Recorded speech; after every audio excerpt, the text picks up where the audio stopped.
Assalamualaikum warahmatullahi wabarakatuh. Halo anak-anak kelas 5B.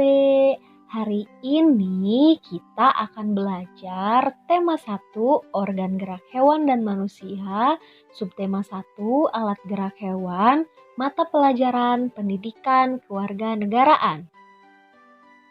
Disimak baik-baik ya penjelasan dari Ibu agar kalian mudah memahami dan mengerti materi yang Ibu sampaikan. Nah, di sini ada gambar burung Garuda dan ada lambang-lambang sila Pancasila. Seperti yang kita ketahui bahwa Pancasila ini merupakan dasar negara Indonesia yang menjadi sebuah pedoman untuk rakyatnya dalam menjalankan kehidupan sehari-hari. Nah, di sini ada lambang sila pertama yaitu bintang.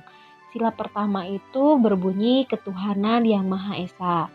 Kemudian sila kedua, kemanusiaan yang adil dan beradab, lambangnya adalah rantai. Lalu ada sila ketiga, persatuan Indonesia, lambangnya pohon beringin. Lalu sila keempat, kerakyatan yang dipimpin oleh hikmat kebijaksanaan dalam permusyawaratan perwakilan, lambangnya adalah kepala banteng. Lalu ada sila kelima, keadilan sosial bagi seluruh rakyat Indonesia, lambangnya adalah padi dan kapas. Nah, dalam setiap sila-sila Pancasila ini terdapat nilai-nilai yang terkandung. Nah, sekarang kita akan membahas nilai-nilai yang terkandung dalam Pancasila. Untuk nilai dari sila yang ke-1, yaitu yang pertama, beriman kepada Tuhan Yang Maha Esa. Nah, setiap masyarakat di Indonesia itu harus beriman kepada Tuhan Yang Maha Esa karena warga negara di Indonesia merupakan makhluk yang beragama. Kemudian yang kedua, saling menghormati antar umat beragama karena kita berada di Indonesia dengan mayoritas masyarakat yang beragamanya itu berbeda-beda. Maka dari itu kita harus saling menghormati antar umat beragama yang ada di Indonesia.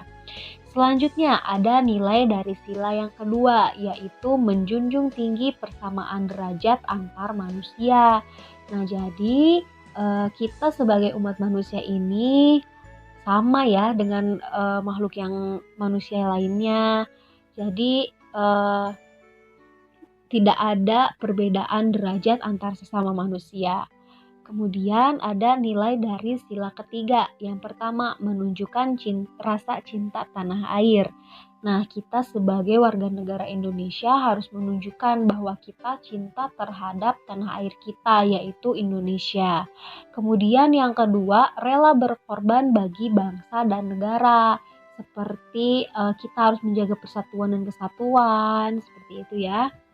Lalu nilai dari sila yang keempat adalah mengutamakan musyawarah untuk mufakat dalam menyelesaikan suatu permasalahan. Nah, dalam menyelesaikan permasalahan ini kita harus bermusyawarah dulu. Lalu ada nilai dari sila yang kelima, yaitu menghormati hak dan kerja keras orang lain, atau bisa juga kita bersikap adil terhadap sesama manusia. Nah, apabila barusan kita membahas mengenai nilai-nilai yang terkandung dalam Pancasila, sekarang kita akan membahas contoh penerapan nilai-nilai Pancasilanya. Nah, yang pertama, kita akan membahas contoh penerapan nilai-nilai sila ke-1. Nah, sila ke-1 itu berbunyi ketuhanan yang Maha Esa. Maka kita contoh penerapannya adalah kita harus beribadah sesuai dengan agama masing-masing. Selain itu, kita juga harus menghormati orang lain yang berbeda agamanya dengan kita. Lalu ada contoh penerapan nilai-nilai sila kedua. Sila Pancasila yang kedua itu adalah kemanusiaan yang adil dan beradab. Contoh penerapannya yaitu apabila ada tetangga kita atau saudara kita atau siapapun yang terkena musibah atau bencana, kita harus menolongnya ya.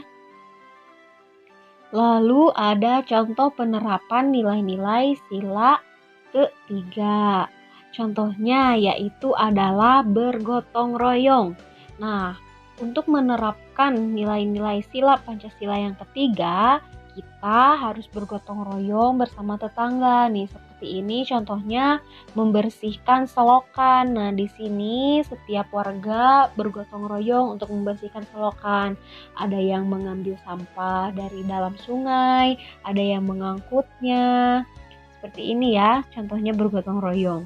Lalu contoh penerapan nilai-nilai sila keempat, yaitu adalah bermusyawarah. Nah, ini ada gambar contoh warga yang sedang bermusyawarah. Nah, jadi dalam menyelesaikan sebuah permasalahan, kita harus menyelesaikannya dengan cara bermusyawarah.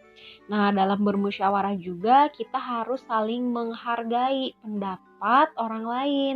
Kita tidak boleh memaksakan pendapat kita yang harus dipilih, tetapi kita juga harus menghargai pendapat orang lain.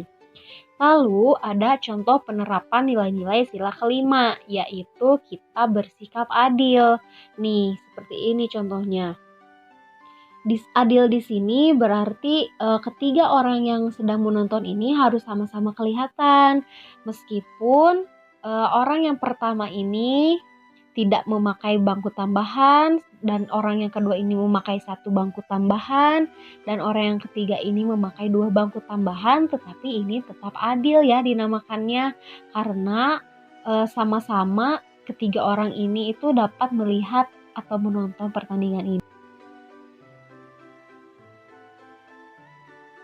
Nah, anak-anak, cukup sekian untuk pembelajaran PPKN tema 1, subtema 1. Semoga kalian mengerti dengan apa yang Ibu sampaikan dan semoga bermanfaat untuk kalian. Terima kasih anak-anak. Sampai jumpa. Wassalamualaikum warahmatullahi wabarakatuh.